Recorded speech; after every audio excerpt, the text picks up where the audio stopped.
Bienvenue dans Smart Bourse, votre émission quotidienne sur Smart for Change pour rester à l'écoute des marchés. Chaque jour, vous nous suivez en direct à 17h à la télévision via vos box et vous nous retrouvez dans la foulée en rattrapage, en replay sur bismart.fr ou encore en podcast sur l'ensemble de vos plateformes préférées. Au sommaire de cette édition ce soir, une semaine macro qui se termine avec les derniers chiffres du marché du travail américain pour le mois de décembre. Un rapport plus propre que les précédents qui avaient été particulièrement bruités par la période de fermeture administrative, de shutdown aux États-Unis.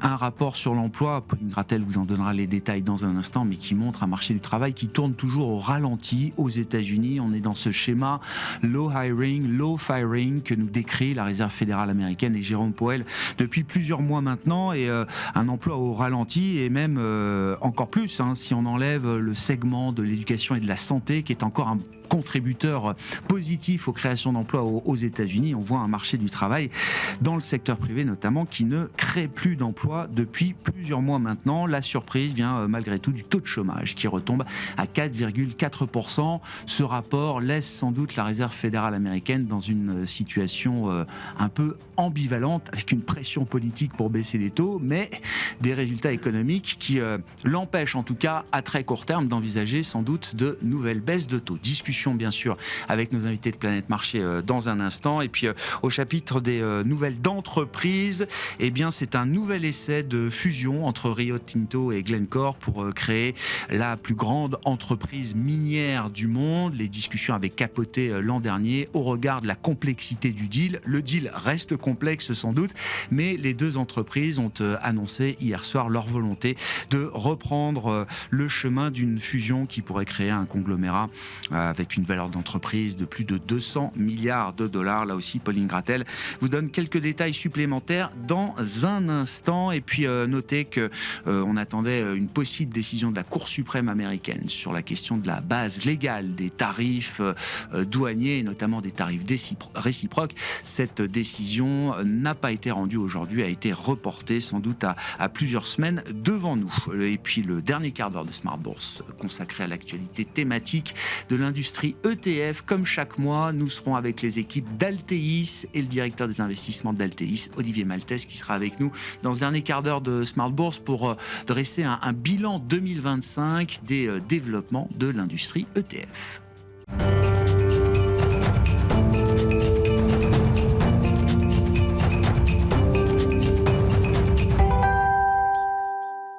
Tendance, mon ami. Chaque soir en ouverture de Smart Bourse, nous retrouvons Pauline Gratel qui vous apporte les infos clés du jour sur les marchés. Bonsoir. Pauline. À la une aujourd'hui, donc, l'emploi américain pour le mois de décembre. Oui, c'est le premier rapport propre sur l'emploi publié depuis le shutdown. En décembre, l'économie américaine a créé 50 000 emplois. C'est moins qu'anticipé. Les chiffres des 2 mois précédents ont été révisés à la baisse, totalisant au final 76 000 créations de moins que publiées. En revanche, le taux de chômage baisse contre toute attente à 4,4% de la population active. Enfin, du côté des salaires, ils augmentent de 0,3% sur un mois et de 3,8% sur un an. Quelles ont été les réactions observées sur les grands marchés macro après cette publication, et notamment sur les marchés obligataires, Pauline? Le rendement américain à 10 ans est resté globalement stable autour de 4,20%. Le rendement à 2 ans se tend d'environ 5 points de base juste après la parution du rapport, au-delà de 3,50%. Sur la partie très longue, le rendement à 30 ans s'est tendu également autour de 4,90% avant de revenir autour de 4,85%. Enfin, sur le marché des échanges, le dollar reste stable et l'euro-dollar se traite autour de 1,1650. Que dire des mouvements observés du côté des indices actions? Après ce rapport, les indices américains ont ouvert autour de l'équilibre. Côté européen, les indices actions sont en hausse plus marquée, avec de nouveaux records à la clé pour le Stoxx 600, pour le DAX et pour le CAC 40 qui se rattrapent.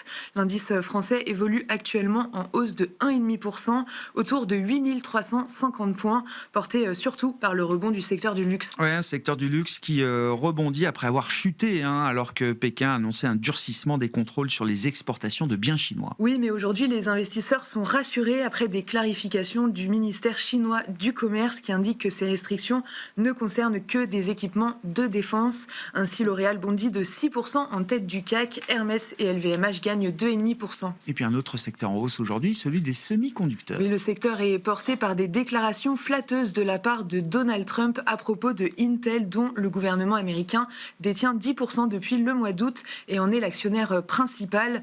Depuis cette entrée au capital, le cours d'Intel s'est envolé de 75%.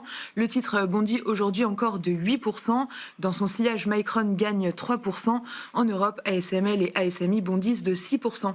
Et puis alors que les métaux précieux et industriels battent des records, du mouvement du côté des grands groupes miniers. Oui, les deux géants miniers Rio Tinto et Glencore ont officiellement confirmé être à nouveau en discussion pour une fusion. Si ce projet aboutit, il s'agirait tout simplement de la plus grosse transaction de l'histoire du secteur minier, avec une capitalisation combinée de plus de 200 milliards de dollars qui dépasserait celle de BHP. Si l'action Glencore bondit de 10% à Londres, celle de Rio Tinto cède jusqu'à 7% de son côté à Sydney. La semaine prochaine marquera le retour de la microéconomie. Pauline. Oui, la saison des résultats redémarre au titre du 4e trimestre avec mardi les résultats de JP Morgan et Delta Airlines.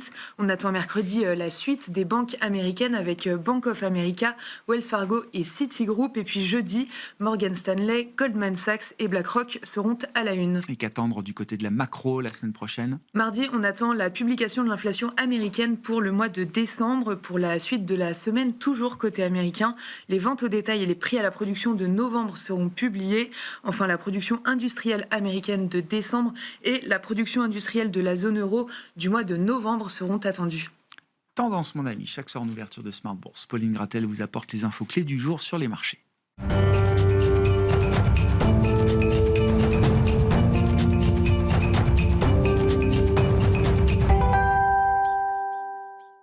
Trois invités avec nous chaque soir pour décrypter les mouvements de la planète marché. Raphaël Turin est avec nous ce soir, le responsable des stratégies de marché de capitaux de Tikehau Capital. Bonsoir Raphaël. Bonsoir Grégoire. Arnaud Morel à nos côtés, directeur de la gestion sous mandat de Promépar Asset Management. Bonsoir Arnaud. Bonsoir Grégoire. Et Benoît Pelloual nous accompagne également, le directeur des investissements de Natixis Wealth Management. Bonsoir Benoît. Bonsoir Grégoire. Un mot peut-être de ce qui va être le fil rouge et plus que ça encore, un cap pour Donald Trump tout au long de cette année 2026. La perspective des élections de mi-mandat le 4 novembre prochain, Benoît, et on le voit dès le démarrage de cette année 2026, Donald Trump continue de faire preuve d'un interventionnisme débridé sur le front extérieur, bien sûr, mais sur le front intérieur. Toutes les actions de Donald Trump, visiblement, sont guidées par l'idée d'essayer de redresser la barre avant des élections de mi-mandat qui s'annoncent compliquées. On joue sur le pétrole à travers le Venezuela en espérant faire baisser les prix à la pompe. On joue sur l'immobilier.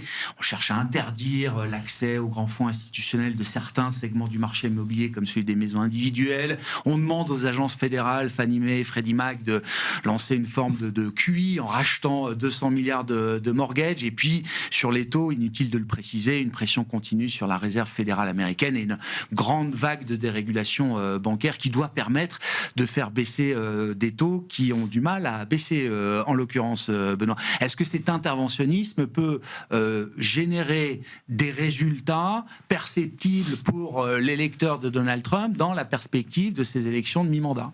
Il faut l'espérer pour lui, étant donné que c'est une année d'élection, parce que en tout cas l'interventionnisme à l'extérieur mobilise assez peu l'électorat intérieur, parce que quand on regarde, cette opération Venezuela, pourtant bien vendue quand même, avec très spectaculaire. Finalement, il n'y a qu'un tiers des Américains qui soutiennent cette opération, et quand on regarde les sujets de préoccupation de l'électorat américain, les interventions extérieures, c'est même pas un sujet, ils s'en fichent totalement en réalité. Ce qui est très très loin le sujet le plus important, c'est le pouvoir d'achat, la sécurité et le contrôle des frontières. Et c'est de très très loin, ce sont les deux sujets les plus importants. D'où le revirement et toutes ces annonces visant à essayer de traiter, d'adresser cette affordability crisis. Le problème, c'est que ce que propose systématiquement l'administration Trump, c'est encore plus d'intervention en réalité dans l'économie, qui aboutissent quasi systématiquement à continuer de stimuler la demande. Et c'est précisément l'inverse en réalité qui serait nécessaire, puisque l'affordability crisis est liée à cette problématique inflationniste. On a une inflation toujours persistante aux États-Unis. C'est toujours un problème. Alors certes, on a eu des chiffres qui étaient un peu meilleurs récemment, mais il y a pas mal de débats sur la façon dont ça a été estimé en raison du shutdown, etc. Et le problème, c'est que l'origine de cette inflation persistante, c'est tout simplement le refus de vouloir faire freiner l'économie. En réalité, ce dont on s'aperçoit, c'est que cette crise du pouvoir d'achat, elle repose très largement sur ce concept d'économie en cas aux États-Unis, c'est-à-dire que en réalité, le gros de la population américaine subit bien le resserrement monétaire. On a le moral des ménages qui est affecté, les taux de défaut qui sont remontés, le taux d'accessibilité à la propriété immobilière est sur des plus bas quasiment. Et on a une économie, ça ne se reflète pas dans l'économie parce qu'on a les 10% les plus aisés qui détiennent des actions, profitent des effets richesses, qui représentent la moitié de la consommation américaine. Sauf que si ça ne se voit pas d'un point de vue économique, l'économie continue de tenir, ce n'est pas la même histoire d'un point de vue électoral. Au final, le gros bataillon du consommateur américain, il souffre et il risque bien de le faire savoir finalement dans les scrutins. Et d'un point de vue macro, c'est-à-dire que l'interventionnisme débridé qui ne va pas lâcher Donald Trump cette année, évidemment, ça va distordre encore un peu plus le cycle américain. Autrement dit, l'économie américaine, elle ralentit ou elle accélère cette année ? Le risque, c'est justement de rajouter de la stimulation à l'économie américaine, parce qu'en réalité, ce qui se passe depuis le début, la cause de cette économie en cas, c'est justement le fait d'avoir refuser systématiquement les effets négatifs du freinage de l'économie qui permettrait de regagner la maîtrise de l'inflation. Du côté de la politique monétaire, on a certes remonté les taux, mais un discours qui est toujours relativement accommodant, on a maintenu des conditions de liquidité très bonnes, ce qui nourrit les effets richesses, et puis même du côté budgétaire, au moindre ralentissement, on a toujours beaucoup dépensé sous l'administration Biden, et on continue d'intervenir beaucoup avec l'administration Trump. Et donc au final, l'économie ne freine jamais, sauf que si l'économie ne freine pas suffisamment, l'inflation ne revient pas au final à l'objectif, et donc on ne traite pas ce problème de pouvoir d'achat, on a toujours une inflation qui est toujours persistante. Et le fait de proposer de nouvelles interventions dans l'économie qui aboutissent justement à essayer de stimuler l'économie ne risque d'aboutir finalement qu'à ne renforcer cette problématique de pouvoir d'achat parce que ça va maintenir une inflation relativement élevée et empêcher la Fed justement de modifier sa politique monétaire. C'est ma question. Est-ce que ramener l'inflation à la cible, est-ce que ça reste un objectif pour la Réserve fédérale américaine aujourd'hui ? Est-ce que ça reste l'objectif ou est-ce que non, cet objectif est déjà caduc ?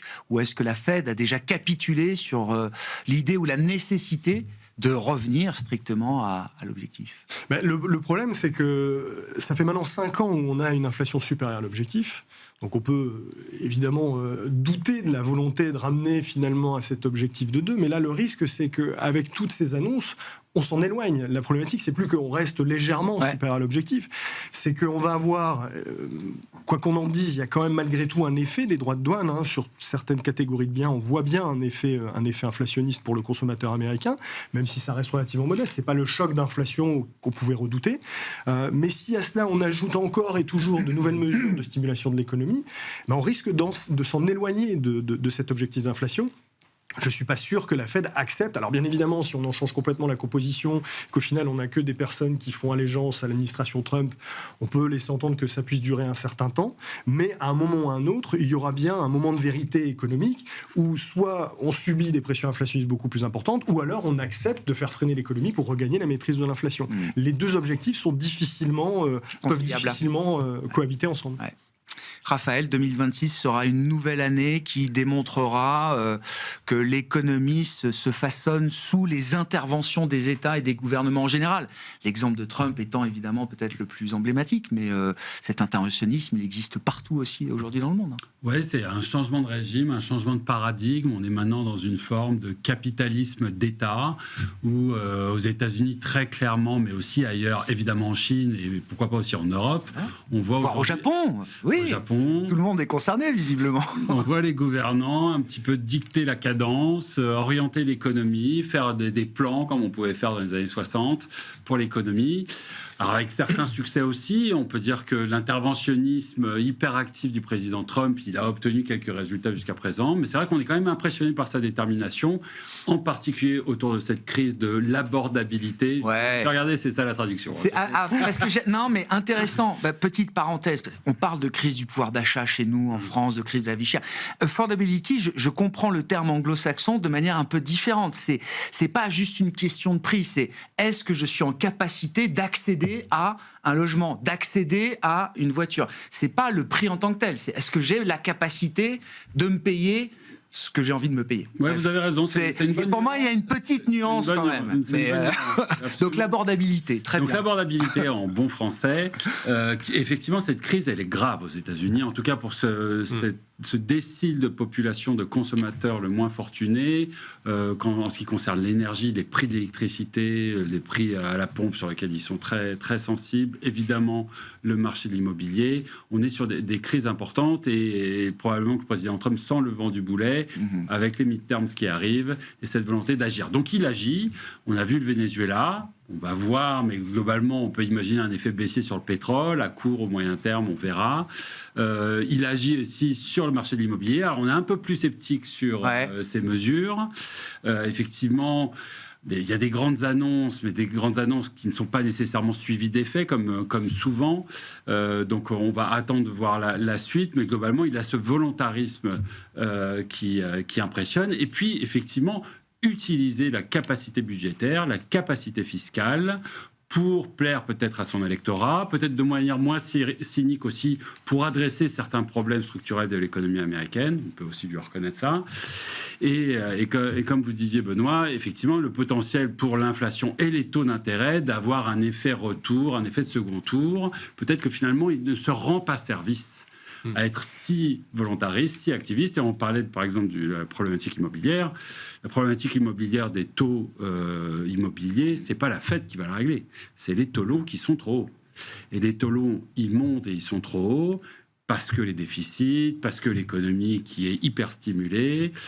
Et donc, effectivement, dans quelle mesure il va réussir à gagner sur l'ensemble de ces grands chantiers, on verra en 2026. Ouais, bon, un interventionnisme débridé, évidemment. Alors, l'événement du jour, c'est qu'on n'a pas de décision de la Cour suprême concernant les tarifs, la base légale d'une grande partie des tarifs fixés par l'administration Trump. Mais donc ça reste un sujet devant nous, Arnaud, mais c'est un sujet important pour l'administration Trump qui a beaucoup capitalisé sur cette manne tarifaire. Hein. Tout à fait. Donc ça a été vraiment, ils veulent l'utiliser un peu partout. Cette manne financière réalisée, on va dire, des droits de douane qui sont à hauteur de 170 milliards pour l'année 2025. Donc là, on garde un peu de temps. Monsieur Besant avait dit qu'il y avait d'autres alternatives au cas où ce serait, on va dire, retoqué par la Cour suprême. Donc ça, c'était quand même les points qu'on avait en tête. Il y avait d'autres mécanismes possiblement qui pouvaient faire ça. Mais en termes de communication, on peut se dire que la première année de Monsieur Trump 2025... on va dire orchestré autour des droits de douane, il vaudrait mieux pas que ce soit quand même retoqué par la Cour suprême pour, on va dire, et en amont des élections de mi-mandat, pour dire quand même qu'il a bien travaillé sur cette première année 2025. Pour 26, on va se demander à la fin de l'année si on a préféré le Trump taco de 25 ou on va dire le Trump un peu plus offensif. Électoraliste de 26. Après, il fait peut-être un jeu à 3 bandes dans ce début d'année aussi, puisqu'il va peut-être chercher aussi l'électorat de M. Rubio.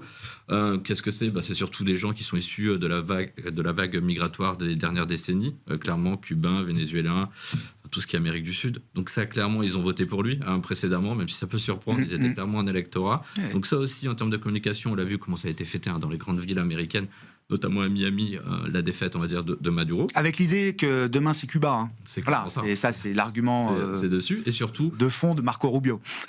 La deuxième, on va dire, bande, c'est quoi ? C'est l'avertissement, plus que l'avertissement peut-être à M. Poutine aussi, où en disant, voilà, aujourd'hui, les possibles accords sur un cessez-le-feu, une fin de guerre en Europe, ça n'avance pas. Il a fait le maximum pour avancer dessus. Il est en train un petit peu d'attaquer toute l'hégémonie, on va dire, historique de la Russie, notamment en Amérique latine. Ça s'est fait sur le Venezuela, peut-être demain sur Cuba. On voit ce qui se passe sur les 48 dernières heures en Iran. Donc ça, c'est quand même des points aujourd'hui où on voit quand même que M. Trump, en termes de politique, montre aujourd'hui excusez-moi, les muscles, clairement. Oui. Et donc ça, c'est un point important. Et le troisième point, bien sûr, on l'a dit et souligné précédemment, c'est de baisser, on va dire, le prix du gallon aux États-Unis, qui est toujours sur des niveaux importants, pour aller rechercher la population et l'électorat potentiel des élections de mi-mandat, le grand enjeu. Historiquement, les élections de mi-mandat, c'est l'année la plus volatile. Vous savez tous, on fait du moins 24 sur le S&P, sur du plus 28. Historiquement, ça donne ça sur les 50 dernières années. Donc, on a une année volatile sur 25. Attendons-nous pour 2026 à avoir beaucoup d'opportunités, clairement à saisir sur les marchés financiers. Alors cet interventionnisme, on verra ce qu'il donne comme résultat macro, mais il peut avoir déjà des effets sectoriels boursiers importants. L'exemple de la défense cette semaine aux États-Unis, j'ai trouvé que c'était intéressant, Raphaël. D'un côté, alors c'est le bâton et la carotte. Alors il a commencé par taper en disant que les groupes de défense allaient devoir arrêter les dividendes, les rachats d'actions et les salaires trop élevés au sein des directions, pour quelques heures plus tard amener la carotte en disant mais vous allez avoir 50% de budget de dépenses militaires en plus à horizon 2027. Oui, cet interventionnisme, il va aussi avec un contrôle grandissant des pouvoirs publics sur des entreprises privées. Si ça se passe aux États-Unis, on risque de le voir arriver chez nous aussi en Europe. Là aussi, on déploie des plans de souveraineté, d'autonomie stratégique, en l'occurrence, Raphaël. Oui, non, c'était tout à fait à noter, vous avez raison. Pour l'actionnaire, c'est pas un petit sujet. C'est pas un petit sujet. Alors, comme d'habitude avec le président Trump, on va attendre de voir quelle est la réalité des annonces. On croit comprendre quand même qu'il n'a pas nécessairement la surface légale suffisante pour pouvoir agir, avec le Congrès peut-être aura son mot à dire. Donc ça, c'est un petit bémol. Mais c'est vrai qu'on note que rien n'est tabou, tout est aujourd'hui valable pour faire avancer ces sujets, et toujours avec parfois en tout cas un fond de vérité dans ce qu'il dit. Effectivement, le premier client de la défense aux États-Unis, c'est le gouvernement. On parle défense aujourd'hui, peut-être que demain on parlera de pharma. Je sais que le plus grand acheteur des médicaments aux États-Unis, c'est aussi le gouvernement. Et dans tous ceux qui vivent de la commande publique vont devoir rendre des comptes à un moment. Absolument. Et donc, il est en position, il a un levier, il est en position de négocier, the art of the deal, et il en profite. Donc, on commence à le connaître, et il fait ça très bien. Donc, effectivement, ça peut poser question à long terme sur l'investissement défense, et c'est d'ailleurs quelque chose qu'on sait. D'ailleurs, ça n'a pas débuté avec l'administration Trump. On sait que la défense, c'est un secteur particulier qui dépend de la commande publique, que les marges ne pourront pas s'envoler au ciel. La question pour l'investisseur, c'est dans quelle mesure pourrions-nous, malgré tout, dans les années à venir, compte tenu de la demande, compte tenu de l'effort qui est demandé aussi à ces grands industriels, de l'urgence, en particulier en Europe, pourrions-nous imaginer une expansion de marge significative? Aujourd'hui, c'est le cas, elle est matérielle, et probablement qu'elle a encore de la place pour s'étendre sur la durée. Bon.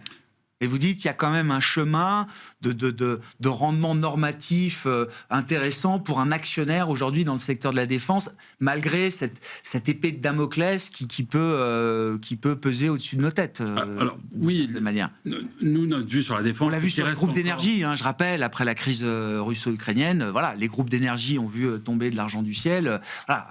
Les États et les gouvernements ne se sont pas privés d'aller en chercher une partie. Tout à fait. Et donc la dimension publique est un facteur de risque dans la défense, et on parle aujourd'hui effectivement de la limitation de l'expansion des marges, mais on peut parler aussi d'actifs stratégiques, de M&A. Parfois c'est compliqué de faire du M&A actif et de la croissance inorganique dans ces secteurs. Donc ça fait partie des facteurs de risque du facteur défense. Maintenant, nous sur la défense, on reste constructif. On sait qu'une partie de la performance est derrière nous.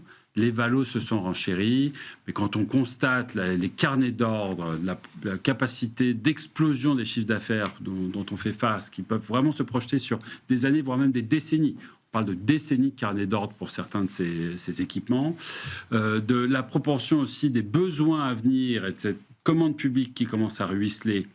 Et puis, malgré tout, cette expansion de marge qui aura certainement un plafond, mais qui aujourd'hui est en train de se dérouler sous nos yeux, on considère qu'il y a encore de la place pour beaucoup de performances et on reste investi. Et la pharma, vous disiez, la pharma, attention aussi ? Parce qu'on pensait que les grands groupes pharma, en ayant signé des deals avec l'administration Trump, avaient levé justement une forme d'hypothèque et que les cours boursiers étaient un peu soulagés de ce point de vue-là. Mais vous dites, attention, il peut se passer encore des choses du côté de la pharma. C'est-à-dire que si on prend exactement le même raisonnement et on regarde une autre industrie qui est dépendante de la commande publique et qui a sujet à une certaine forme de régulation, la pharma vient tout de suite à l'esprit. Et d'ailleurs, souvenez-vous, quand il y a eu des discussions bilatérales ou multilatérales, commerciales l'année dernière, et je pense en particulier au UK, les prix des médicaments en particulier ont été très, très explicitement évoqués. Donc là aussi, il y a un risque. Est-ce qu'il est court, moyen ou long terme? Est-ce qu'il est matériel ou immatériel? Ça reste à deviser. Ouais. Benoît, sur le chiffre du jour, les chiffres du jour autour de l'emploi américain, on attendait donc un rapport un peu plus propre que les précédents, moins bruité. Est-ce qu'on l'a? Et qu'est-ce que ce rapport apporte à l'histoire et notamment à l'équation de la Réserve fédérale américaine? On s'aperçoit qu'il se passe plus grand-chose sur le marché du travail américain en réalité. C'est-à-dire que c'est pas une dégradation encore plus franche, puisque finalement même le taux de chômage a légèrement baissé, mais c'est qu'effectivement en termes de création d'emplois, il se passe plus rien, on n'embauche plus, on sort plus beaucoup de monde, donc on a un marché qui est un peu bloqué. Sur l'emploi privé, quand on regarde en moyenne 3 mois, on est passé en dessous des 30 000 créations d'emplois.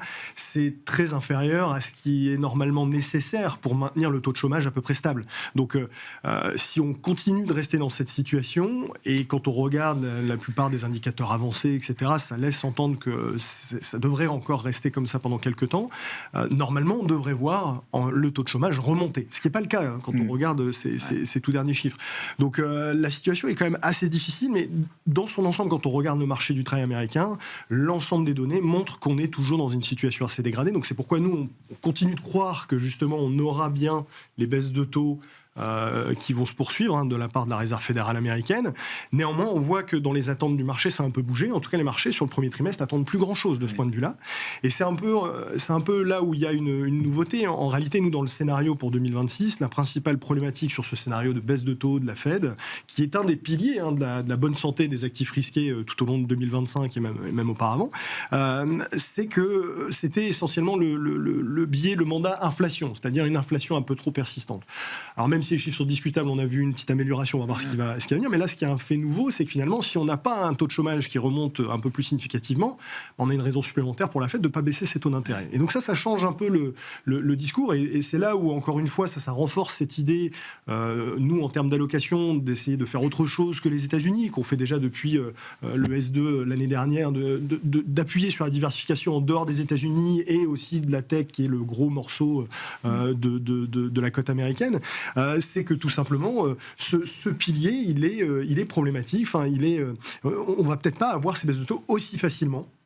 Ça va être un peu plus compliqué que ça. On continue d'y croire. La dégradation est probablement suffisante, mais ça va peut-être prendre un peu plus de temps. L'action de Trump, justement, ses interventions répétées dans l'économie, plutôt tendance à renforcer cette dimension, cette persistance éventuelle de l'inflation.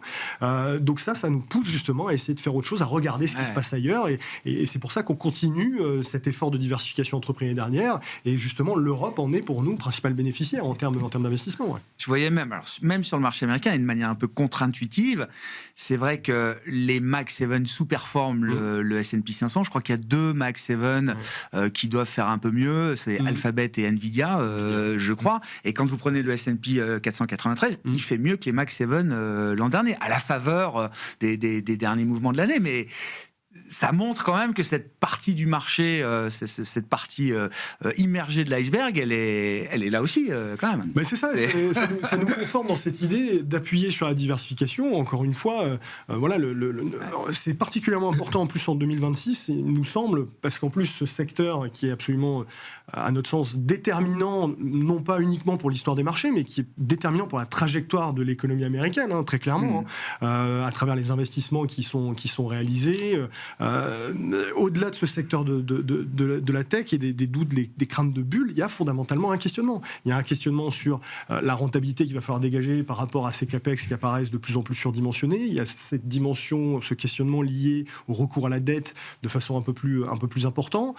Donc on combine à la fois des logiques de marché un peu techniques, ces craintes de bulles, etc., avec en plus un vrai rationnel à se poser la question de challenger la thèse d'investissement du secteur de la tech. Donc tout ça appelle à appuyer encore cet effort de diversification en dehors des US. Face à 500 milliards de dépenses d'investissement par an, est-ce qu'on va générer 500 milliards de revenus sur les prochaines années de ce point de vue-là? Vous partagez cette prudence aujourd'hui vis-à-vis de la... Parce que quand je dis la tech américaine, c'est très vaste, mais la tech concentrée autour de l'intelligence artificielle notamment, Arnaud, et c'est quoi une stratégie de diversification pour vous et vos clients chez Premier Pas? Sur le premier point, oui, on partage, mais c'est juste une question en fait de pondération. D'accord. Des boîtes, des big tech américaines. Quand on regarde, ça se gère techniquement avec un jeu de pondération dans les narratif de marché, il a totalement changé. C'est qu'aujourd'hui, en tout cas, quand on regarde, et c'est ça depuis 3 mois, et le début d'année commence comme ça.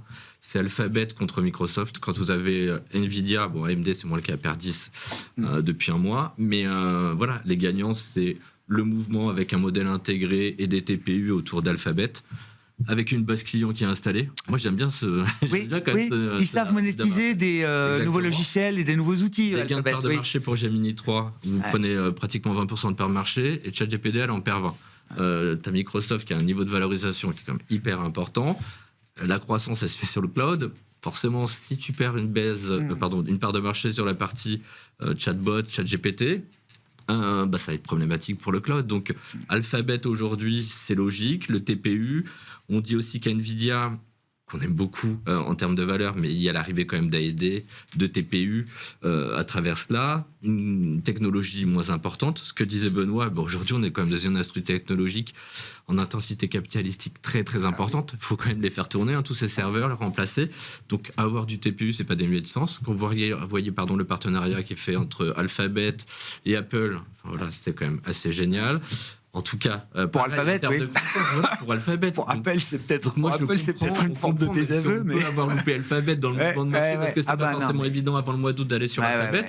Mais là, la construction, elle est assez plaisante. Donc, bien sûr qu'il y a un risque. Voilà, quand il y a la première, la deuxième capitalisation mondiale qui sont en train de perdre un narratif de marché. Mais voilà, ça va jouer. Il va y avoir une fragmentation, je pense, un peu plus importante. Mais c'est intéressant, vous dites au sein des Maximum, quand quelques unes s'affaiblissent, d'autres sont encore capables de prendre la relève. Et la relève, et pas des moindres. Il y a un changement Google, c'est peut-être une des plus belles boîtes de la planète. C'est un changement de business model qui est en train de se mettre en place et un niveau de risque qui est en train d'augmenter. Donc en termes de lecture, pour nous, en tout cas, gérants et sélectionneurs et stock pickers, c'est assez sympa à regarder, à étudier, à essayer de comprendre. Donc ce que je dis, c'est que les valorisations, je l'avais dit précédemment sur Broadcom et AMD, Palantir, ça nous embête. Voilà, c'est pas forcément justifié à ce stade, mais quand on regarde les 7 magnifiques, on se paye à 24 fois les bénéfices, Nasdaq à 28, on a 20% de BPA. Voilà, la grande question, il faut que ça se réalise. C'est comme sur toutes les tendances, c'est comme en Europe. Là, on attend 12% de BPA, on est content de les avoir, il faut que ça se réalise, il faut que la conso discrétionnaire tienne. Oui, alors là, ça m'intéresse parce qu'on attend 12%. Je sais qu'on attend toujours beaucoup de belles choses sur l'Europe. Ça fait à minima 3 années qu'on termine à zéro sur la croissance bénéficiaire. C'est exactement ça. Quelles sont les raisons de croire que cette fois, on aura une croissance positive des bénéfices en 2026 ? Déjà, beaucoup d'investisseurs échaudés autour de la table sur la devise. Donc déjà, même les clients, ils ont moins envie d'aller sur la partie américaine, même qu'ils faisaient apporter. Donc du coup, on se concentre. Donc les flux peuvent déjà soutenir la partie européenne. La baisse des taux directeurs qui devrait potentiellement quand même... Ils sont en avance, ils ont bien fait le boulot, c'est appréciable en fonction des discours, mais la Banque centrale a fait le job. Donc aujourd'hui, vous avez une économie qui tient bien, vous avez de la relance budgétaire, youplaou, quand même, qu'on n'a pas eu depuis pratiquement 50 ans en zone euro. On a qu'un secteur qui a marché l'an dernier en Europe, c'est les banques qui participent à hauteur de 60% en termes de pondération. L'industrie et la défense un peu quand même. D'accord. Les gros poids d'indices ont bien marché, donc si on descend un petit peu et qu'on va regarder... Je reviens sur ma consommation discrétionnaire qui peut être intéressante cette année. Autrement dit, le luxe. Le luxe, clairement. Après, j'ai l'impression de ne pas vendre du rêve non plus, mais c'est quand même un secteur qui perd pratiquement 30% sur les 1 an glissants, qui a des volumes négatifs, des prix négatifs, une tendance qui est en train de s'inverser sur LVMH, qui s'inverse également sur Richemont, en tout cas sur la partie prix, sur la partie volume, et on va voir comment ça se passe. Donc là, il y a une vraie fenêtre d'opportunité sur le luxe. Enfin, vous dites, je ne vends pas du rêve, moi je suis quand même de la génération qui a connu le luxe au firmament et le luxe comme contributeur et darling de tous les gérants d'actifs de la place. Donc, on ne reconnaîtra pas ça. Et aujourd'hui, on a des pondérations qui sont beaucoup moins d'accord, ce monde-là est quand même terminé. Dans l'Eurostock 50, LVMH, ça doit faire 4,5 ou 5, je dis peut-être une bêtise, mais je ne suis pas très loin, quand vous avez un ASML qui est à 11%. Donc aujourd'hui, de revenir à des constructifs, il n'y a rien de challengeant aujourd'hui, et le risque à prendre d'aller sur l'industrie du luxe à ce stade, même si aujourd'hui on dit que les statistiques en Chine ne sont pas forcément bonnes, que le consommateur n'a plus envie d'aller acheter un sac à 10 000 euros d'Hermès. Aujourd'hui, vous achetez des boîtes à 20 fois, vous avez des BPA attendus entre 30 et 40% cette année. Donc sur ces valeurs de qualité, le marché est allé trop loin, en fait, vous dites. Le marché a été excessif. En tout cas, il y a des valeurs, des valorisations qui nous semblent aujourd'hui importantes et qu'on n'avait pas connues depuis une décennie, intégrées depuis 2015 dans les portefeuilles aujourd'hui pour nos clients. Donc des titres comme LVMH, on aime beaucoup. Et on attend combien de croissance sur le luxe alors, des BPA en 26 ? On est à 60%. D'accord. Après une décroissance de 45% l'année dernière. Voilà. D'accord. Donc, ça, c'est Jeu ça. d'effets de base et reprise, On n'attend rien sur le reprise Q1 et Q2 d'activité. Donc D'accord. ça, c'est quand même des éléments qui Ok. sont bien. Bien sûr, Non, mais ça montre quand même où est placée la barre. le Quoi. petit risque que je vais mettre sur le luxe, voilà, il ne faut pas qu'on ait une poursuite de réévaluation de l'euro. Ça, c'est vraiment la patte un peu négative. Mais c'est pareil pour l'armement, c'est pareil pour l'industrie de la technologie. Ouais, ça a été un vent contraire. Et pour l'industrie, donc ça c'est plein d'important. Oui, on aime beaucoup le luxe chez Premier Père cette année. Ben non, mais très bien, pour 2026, le retour du luxe. Qu'est-ce qui permet de croire qu'on aura des croissances bénéficiaires en Europe qui permettront de soutenir la tendance, peut-être aussi d'élargir le rallye des actions européennes Raphaël, est-ce que vous êtes dans le camp de ceux qui ont envie d'y croire, qui y croient? Oui, on a envie d'y croire et Arnaud a bien résumé. Effectivement, une politique monétaire qui est devenue neutre, qui ne devrait plus peser sur la croissance, l'activité. On voit un stimulus historique qui n'a pas encore vraiment commencé à faire effet sur la zone euro. C'est probablement une histoire pour 2026 et ça doit pouvoir ruisseler. Une croissance qui va être certes trop molle comme d'habitude, mais résolument positive, peut-être même en réaccélération. Il y a quand même toute une liste de facteurs qui rendent globalement optimistes. Tout ça donc face à des valos qui sont très décotés. Alors elles le sont moins qu'elles ne l'ont été quand même, ces valos décotés, mais c'est sûr qu'on ne surpaye pas comme on peut surpayer par ailleurs. Donc ça fait sens. Toujours dans cette thématique de rotation. Et d'ailleurs, c'est intéressant, quand on regarde le marché depuis le début de l'année, il est en train de renifler quelque chose, le marché. On a vu une rotation s'opérer. C'est vrai aux États-Unis, c'est vrai en Europe, c'est très vrai aux États-Unis.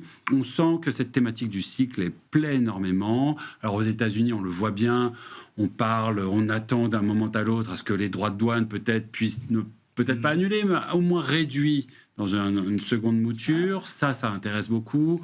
On voit l'hyper-activité du président Trump pour stimuler l'économie, stimuler le consommateur. Tout ça intéresse. Les prix des matières premières qui ont une tendance baissière et sur lesquels on appuie. Sur l'énergie. Ouais. Sur lesquels on appuie, tout ça intéresse. En Europe, cette idée que ça y est, le stimulus va être dépensé, qu'il y a des capacités fiscales à mettre en face. Bref, le cycle est à la mode, le marché le renifle, et ça se voit dans les performances sur le début d'année. Donc, est-ce qu'il peut y avoir une continuité de cette rotation vers plus de cycles ? En tout cas, ça mérite d'être adressé. Ça peut ne pas être juste un effet de début d'année. Potentiellement, il pourrait y avoir effectivement un suivi là-dessus, et ça serait surtout très sain. On ne peut pas refaire une année avec un leadership si concentré autour de l'IA aux États-Unis et des banques en Europe. Et globalement, il va nous falloir de nouveaux relais de performance, et peut-être qu'effectivement, on en prend le chemin. Est-ce que dans le cadre de ce qu'on décrit pour l'Europe, est-ce que la BCE est réellement in a good place, Benoît, et pour combien de temps ? Pour le moment, elle l'est. Enfin, je sais qu'on a tendance à être souvent très très critique avec ce que fait. On l'était hier sur le plateau. Enfin, les intervenants d'hier l'étaient particulièrement, oui. Ouais, on a souvent tendance à faire de la BCE. Un peu pour le coup, moi, je trouve que le travail qui a été fait par la BCE est. On parlait d'une forme d'erreur collective au sein de la Banque centrale européenne, quand même. Alors peut-être pas en absolu, mais face à ce qui se passe ailleurs dans le monde. Le déversement d'exportations chinoises sur le territoire européen, le gap de croissance qui s'est créé, et de la croissance vraiment, la demande finale privée qui s'est créée entre l'Europe et les États-Unis, pas depuis 20 ans encore, depuis les 5 dernières années à nouveau. Enfin, tout ça, quoi. Il ne faut pas oublier que le mandat de la BCE, c'est uniquement l'inflation. On lui demande beaucoup de choses, mais son travail, c'est pas la croissance, ça c'est le job. La Chine, c'est très déflationniste, quand même. La BCE, en mon sens, a plutôt fait un bon travail, dans la mesure où elle a fait un vrai exercice de resserrement monétaire. C'est-à-dire que déjà, on a réussi à regagner la maîtrise de l'inflation, ce qui n'est pas évident aux États-Unis, par exemple, en mettant des taux supérieurs en réel au niveau de la croissance, qui est en fait la vraie recette, ce qu'on n'a pas eu aux États-Unis pour regagner la maîtrise de l'inflation. Et elle a réussi à le faire, alors bien évidemment, au prix d'un freinage économique qu'on ne voit pas aux États-Unis, mais qui justement pose problème pour cette éventuelle persistance de l'inflation, mais sans pour autant faire exploser le chômage. Donc on a eu, j'ai envie de dire, un atterrissage en douceur quasiment parfaitement exécuté du côté de la zone euro. Et au final, aujourd'hui, alors c'est vrai qu'on aimerait tous, et là je partage probablement certaines critiques, qu'elle se montre un peu plus proactive. Effectivement, quand on voit la dynamique des exportations chinoises vers les États-Unis qui baisse très significativement et qui augmente de l'autre côté en Europe, on peut s'attendre à importer justement des pressions un peu déflationnistes. Quoi qu'il en soit, pour l'instant, on est pile à l'objectif d'inflation. Le job le job est rempli. Donc effectivement, là, on va entrer dans une phase où, jusqu'à présent, alors, c'est vrai que c'était problématique d'avoir ces commentaires venus d'Allemagne notamment, où on pouvait se dire attention, les salaires vont peut-être augmenter un peu plus, il faut se montrer vigilant. Non. Le discours de Christine Lagarde a bien rappelé que pour l'instant, il n'y avait pas besoin de bouger, ni dans un sens ni dans l'autre. Je pense que le mouvement à venir, éventuellement, ça serait plutôt d'essayer de soutenir justement le cycle, parce que on a cette problématique d'importation, de déflation en provenance de Chine, et puis en plus parce que tout simplement en termes d'activité, alors c'est bien en zone euro, c'est super au potentiel, c'est pour ça que c'est jamais ébouriffant la croissance. Oui, c'est à la hauteur de ce qu'on peut produire et délivrer, quoi. C'est ce que j'allais dire. Au final, on va avoir encore cette année, en 2026 et en 2025, c'est 2 années supérieures au niveau de la croissance potentielle en zone euro, alors qu'aux États-Unis, on va basculer en dessous du niveau de la croissance potentielle dans le scénario consensuel et dans le scénario de nos économistes. Donc c'est pas si mal. Et sauf que là, on a vu dans les indicateurs d'activité, il y a un coup de mou justement dans cette reprise. Ça a un peu opéré comme une douche froide dans les derniers indicateurs d'activité en zone euro. Et donc effectivement, on peut espérer qu'elle se montre un peu plus proactive dans l'espèce d'accompagnement justement de cette dynamique cyclique. Mais aujourd'hui, on est pile à l'objectif d'inflation, on a maîtrisé l'inflation, on a fait un atterrissage en douceur. Je trouve qu'il n'y a pas tant que ça de raison de critiquer la BCE compte tenu de son mandat, bien évidemment, qui est différent de celui de la Fed, où l'emploi est l'autre composante à égale importance de l'inflation. Cette idée d'une reprise cyclique, d'une réaccélération peut-être de l'Europe, est-ce que ça permet aussi de descendre en taille de capitalisation dans la construction des portefeuilles, Arnaud ? Les petites et moyennes capitalisations, bien sûr. On repart toujours de valorisation. Elles sont un peu plus protégées, on va dire, de tout le contexte de droits de douane, ça on l'a bien à tête. Ouais. On va leur prendre, oui, bien sûr, il faut aller regarder. C'est une souche de diversification à l'intérieur, mais il y a beaucoup à faire. On va dire dans toute la partie mid européenne, que ce soit en France, que ce soit en Allemagne. Clairement, aller chercher déjà là, avant d'aller chercher les small caps, parce qu'il y a un beau rattrapage à les rattraper en relatif, en intrasectoriel.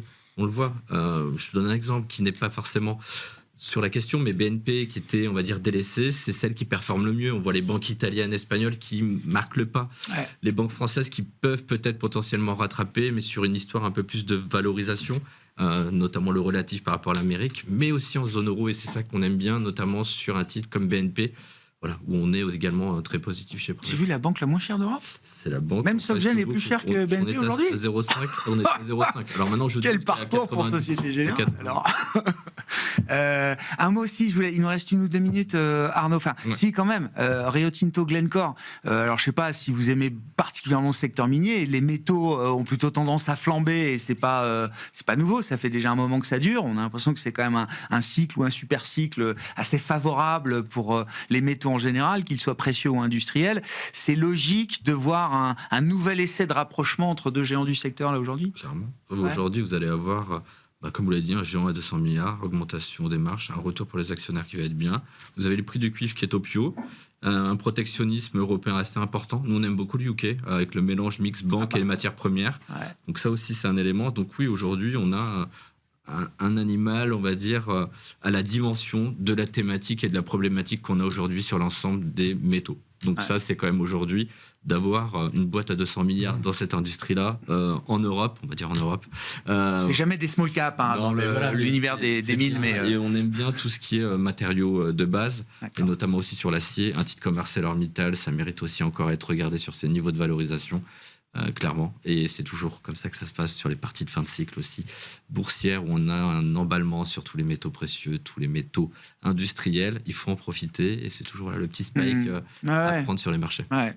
Effectivement, cet univers des ressources de base, ça vous intéresse aussi, Raphaël. Et puis, alors, sur Rio Tinto, Glencore, je ne sais pas spécifiquement, où le thème M&A, l'année M&A s'est finalement plutôt bien déroulée, malgré le choc de Liberation Day qui a pu geler quand même un grand nombre de décisions. On a vu ensuite, au niveau mondial, j'entends, un certain nombre d'opérations reprendre, et pas des moindres, des grosses opérations également. Est-ce que là aussi, c'est une thématique qui va accompagner encore les marchés en 2026 ? Alors, ça va être une vraie inconnue, en tout cas une thématique importante, le M&A, les IPOs, les marchés de capitaux et leur fonctionnement, leur dynamisme. C'est vrai que ça a été globalement une bonne année en 2025, surtout aux États-Unis. Les IPO, c'était plutôt en Asie. Les IPO, c'était plutôt et en Asie. l'Europe, au milieu de tout ça, moins d'activité M&A, moins d'introduction en bourse, quoi. Et c'est vrai que c'est un facteur de marché à prendre en compte pour l'investisseur. Du M&A et des IPO, ça permet de fluidifier le marché. C'est un relais de performance. Et c'est vrai que les grands optimistes dont nous faisons partie peut-être, oui, c'est le métier. Constatent que oui, les conditions sont plutôt réunies pour de la consolidation. Alors des considérations de réglementation des deux côtés de l'Atlantique qui semblent un petit peu s'ouvrir. Évidemment, l'administration Trump a l'air beaucoup plus ouverte aux méga deals que ne l'était l'administration précédente. En Europe, on semble quand même être dans une phase où on souhaite construire des champions européens, même dans les banques. Où on avait beaucoup de réticence à permettre, ne serait-ce que discuter sur des fusions et des acquisitions transfrontalières. Le sujet n'est plus complètement tabou. En tout cas, il commence à faire de plus en plus consensus. Le chemin reste long. Donc, effectivement, ça pourrait être un relais de performance pour ce marché, avec des taux qui sont maintenant revenus à des niveaux plus raisonnables. Bref, quantité de raisons qui permettent de penser que oui, il y a un chemin pour plus de consolidation. Merci beaucoup, messieurs. On s'arrêtera là pour ce soir. Merci pour vos éclairages sur cette situation de marché, les enjeux de 2026. Raphaël Thuin, Tikeo Capital, Benoît Pelloual, Natixis Wealth Management et Arnaud Morel, Promépar Asset Management étaient les invités de Planète Marché ce soir dans Smart Bourse sur Bismart.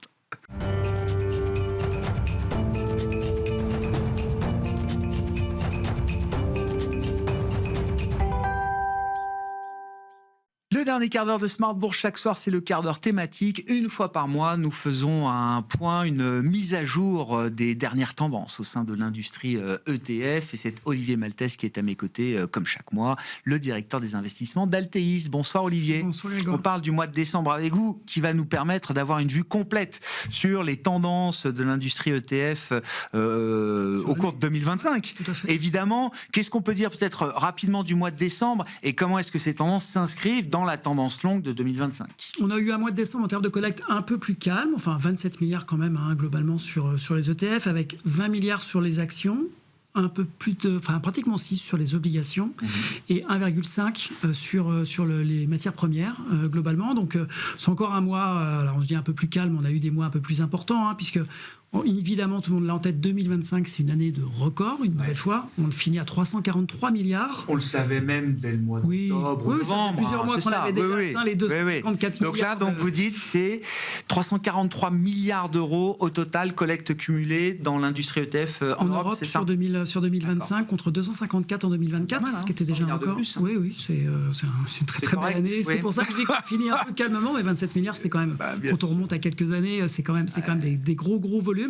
Et on voit, c'est manifestement, et c'est toujours essentiellement en actions. On a 250 milliards sur l'année environ en investissement en actions, contre 214 l'année précédente. On a 79 sur le marché obligataire, contre 55. Donc là aussi, une grosse progression. C'est vraiment l'année 2023 qui a été l'année la plus importante sur les ETF obligataires pour profiter des taux qui verrouiller les taux. Exactement.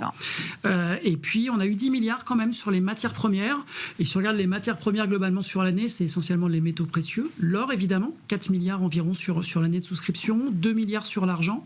Quand on regarde le pétrole, on est à 150 millions, donc c'est flat, c'est légèrement positif, mais c'est vraiment les métaux précieux et évidemment l'or et l'argent, même si on le sait, on l'a dit à plusieurs reprises au cours de l'année dernière, c'est pas forcément le véhicule préféré pour investir sur l'or ou sur l'argent.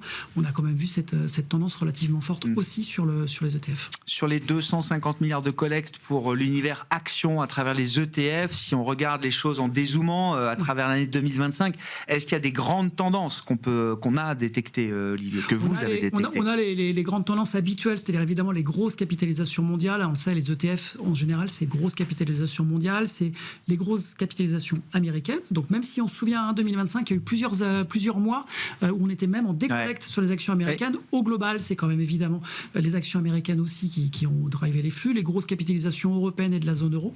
Et l'émergent, ce qui n'est pas forcément le cas tous les ans, mais l'émergent, il y a eu des bonnes performances sur l'année, il y a eu des flux aussi très importants globalement sur les ETF. Donc en termes de souscription et de collecte, on n'a rien de très surprenant, à part peut-être l'émergent qu'on peut noter qui est pas là tous les ans. En termes de décollecte, petite capitalisation américaine, toujours, de manière relativement importante. Les moyennes CAPI du Royaume-Uni.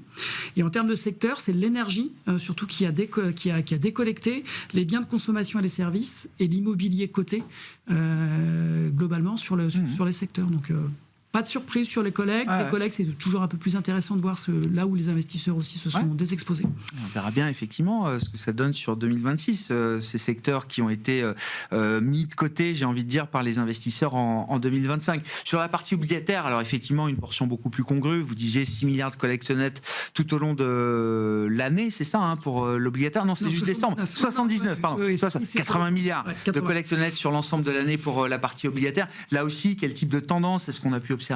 Alors, on a vu beaucoup de souscriptions sur les obligations d'entreprise en euros, globalement. Au niveau des États-Unis, plutôt de l'ultra court terme. On voit qu'il y a eu plutôt des prises de position sur du court terme et de l'ultra court. Aussi, les obligations mondiales et diversifiées. Donc, globalement, le Global Ag souscrit bien, qui permet d'avoir à la fois du souverain et du crédit. Le souverain européen et les obligations à échéance toujours. Donc, on voit que cette innovation qui date d'il y a quelques années continue du coup d'avoir des gros volumes de souscription et s'inscrit un petit peu dans la durée, dans l'univers ETF également, là où c'était plutôt réservé à la gestion active avec la sélection de titres. Ça a continué de collecter en 2025 avec des taux qui sont restés relativement importants aussi, globalement, sur les taux maturité un petit peu plus longues. En décollecte, le corpo américain, globalement, a décollecté. Et alors là, c'est plus spécifique, mais les obligations yuan, parce qu'il y a aussi des ETF qui permettent de s'exposer directement sur les obligations chinoises. Le souverain américain aussi a globalement décollecté. Et puis le souverain espagnol, globalement aussi, il y a eu des mouvements de sortie. Donc là, on est sur le marché vraiment européen. Donc après, sur certaines zones, il peut y avoir des mouvements relativement importants. Qu'est-ce qu'on peut dire du thème ESG? Mois après mois, on en a parlé pour dire que c'était un thème un peu moins puissant que précédemment. Oui, ça a été un thème un peu moins puissant. On a environ un peu moins de 6% des flux en décembre qui ont été sur le ETF, 4 en actions, donc c'est très très faible, 12% sur le marché obligataire. On a des flux, alors si on regarde les actions, en moyenne sur l'année 2025, on est plutôt à 2,6, donc sous les 3%. On était à 8,6 en 2024, donc ça continue globalement de baisser. Si on revient à la dernière grosse année vraiment importante, c'était 2022 en termes de flux, parce que ça a commencé là en termes de performance à vraiment laguer. On était pratiquement à plus de 60% sur les flux actions. Côté obligataire, c'est pareil, c'est toujours un peu plus soutenu, 14% côté obligataire. Et là, en 2022, on était à 58%. Et on voit globalement des mouvements comme ça de baisse en termes de flux, d'importance des flux. Et donc, du coup des assets, des parts de marché qui ont globalement réduit sur l'année 2025, encore sur le côté ESG. Bon, et puis on suit avec vous également la classe ou la catégorie des ETF actifs désormais. Là aussi, ça fait partie des nouveautés 2025. Enfin, les produits existent précédemment à 2025, mais c'est en 2025 qu'on a vu... alors, comment vous dites, une amorce, je veux pas parler, une amorce de début de décollage, c'est ça? On s'est mis à les suivre de manière un peu plus précise, effectivement, cette année. Pourquoi? Parce qu'on en a entendu beaucoup plus parler, globalement. On voit beaucoup plus de produits, on reviendra sur les lancements, mais c'est vrai qu'en termes de lancement, en termes d'activité, on le voit. On voit que les industries, on voit qu'Amundi, par exemple, s'organise aussi de manière à être capable d'émettre beaucoup plus de TF actifs, de même faire du white labeling pour permettre aussi à des gérants de pouvoir lancer sur formateur. Donc, tout ce mouvement-là, c'est dit, il faut vraiment qu'on regarde et qu'on s'y intéresse. Et quand on regarde justement en termes de flux, on voit pas grand-chose. Alors, on voit plein d'articles. L'offre se déploie. L'offre se déploie. Alors, il y a plus d'encours, évidemment, il y a plus de collecte, mais il y a plus de collecte au global. En proportion, on reste toujours sur environ 8% des flux. En termes d'encours, on est sur 3,5. C'est relativement stable en termes de flux de ce qu'on observe. C'est un mouvement qui est beaucoup plus marqué aux États-Unis. L'industrie s'organise, les produits se lancent. En termes de flux, pour l'instant, donc côté offre, un marché d'offre. Côté offre, on le voit. Côté demande, c'est pas encore là. Est-ce qu'on verra? Du coup, ce sera à suivre en 2026 si l'offre se transforme en demande. En tout cas, tout le monde s'y prépare et tout le monde se dit qu'il y a un potentiel important, surtout sur les ETF obligataires. C'est ce qu'on voit. Les flux vont quand même un peu plus sur les ETF obligataires que actions, aussi sur cette branche, un peu comme l'ESG. C'est rigolo, quand on fait un peu le parallèle, c'est un peu ça. C'est aussi plus sur le côté obligataire où on se dit qu'il y a peut-être plus de gains sur le côté actif. En tout cas, on l'observe et on a vu des maisons vraiment actives aussi se lancer sur les ETF. On l'a vu sur toute l'année. Oui, je confirme. On a reçu Odo pour parler du sujet et d'autres encore. Oui, et il y en aura certainement. Et sans doute, certainement d'autres sur l'année 2026. je vous le confirme, sans dévoiler de secret, je vous le confirme. Et justement, revenons, là, il nous reste quelques minutes.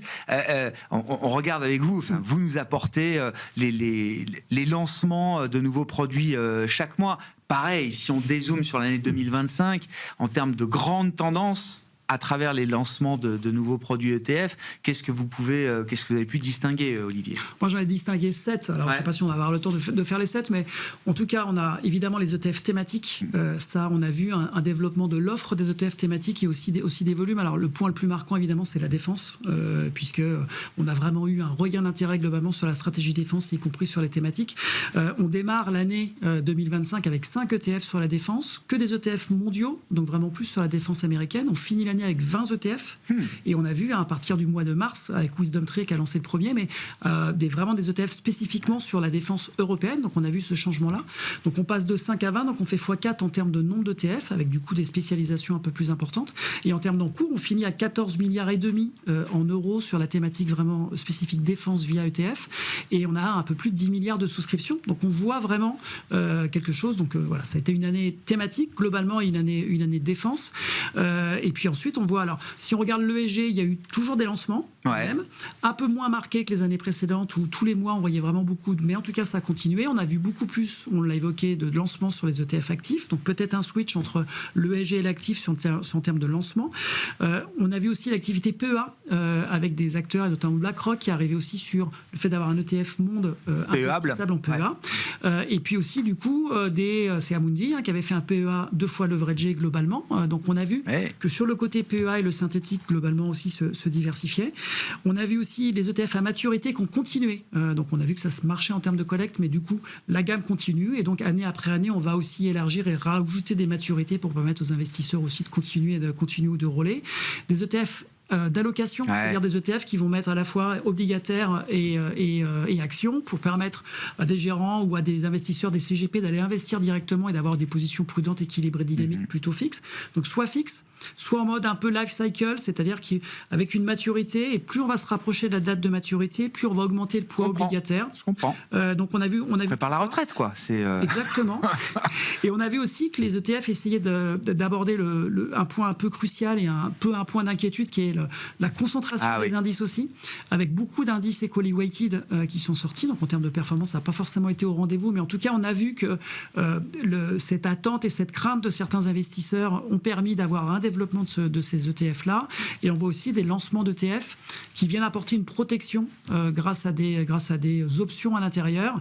Et là, c'est pareil, c'est un peu comme les ETF actifs, on suit les US, où on a vu que Goldman Sachs avait racheté au mois de décembre un acteur Innovactor qui est vraiment spécialisé dessus. D'accord. Ils ont mis 2 milliards sur la table pour acheter cet acteur-là spécifique vraiment de ces ETF. Pour conclure, c'est ce que vous dites et c'est le message que vous portez depuis un moment chez nous notamment, Olivier, c'est que oui, l'ETF reste un produit simple, à frais réduits, bien sûr, mais au fur et à mesure que l'offre se développe, il y a quand même de plus en plus de sophistication, de complexité, alors toujours à moindre coût par rapport à ce que peut produire la gestion active, mais on n'est pas dans une offre toujours simple désormais. Non, alors c'est un produit qui est simple, qui est lisible, transparent, donc ça, les avantages restent là. C'est un produit qui reste moins chargé de toute façon que la gestion active traditionnelle, ça c'est sûr, mais par contre, c'est un produit, et c'est des produits sur lesquels il faut de toute façon y passer un petit peu de temps et bien comprendre ce qu'on achète. On l'a vu aussi, on va parler marché un peu, mais l'effet du dollar sur l'année dernière a montré à beaucoup d'investisseurs que lorsqu'on investissait dans un ETF monde, on avait une grosse position en dollars, et que quand le dollar baissait de 14%, forcément, ça faisait quand même une grosse baisse. Et beaucoup d'investisseurs s'en sont rendus compte et n'avaient pas forcément pris conscience. Et ça, c'est une complexité un petit peu du premier niveau, j'ai envie de dire. Et donc, on le voit, c'est pas compliqué, mais il faut y passer du temps ou se faire conseiller par ces CGP ou par des sociétés de gestion. Mais vraiment, regardez, c'est pas compliqué, mais c'est pas pour ça qu'il faut pas y passer un petit peu de temps. Et c'est vrai que comme c'est un marché, on le voit, la drive est vraiment par l'offre au niveau des émetteurs, parce qu'il y a une forte demande et plus ça va, plus c'est une jungle. Exactement. Il faut y passer du temps. Les thématiques, c'est le cas aussi. thématique, c'est toujours beaucoup plus concentré. Il faut regarder à l'intérieur vraiment comment est constituée la thématique pour pas avoir de mauvaises surprises. Et donc, simple, transparent, mais ça ne veut pas dire... Facile d'accès, mais qui nécessite un petit peu de faire temps, un peu de travail. comme pour tout. C'est très bien résumé. Merci beaucoup, Olivier. Olivier Valdès, directeur des investissements d'Altéis, avec nous chaque mois pour cet observatoire des tendances au sein de l'industrie ETF.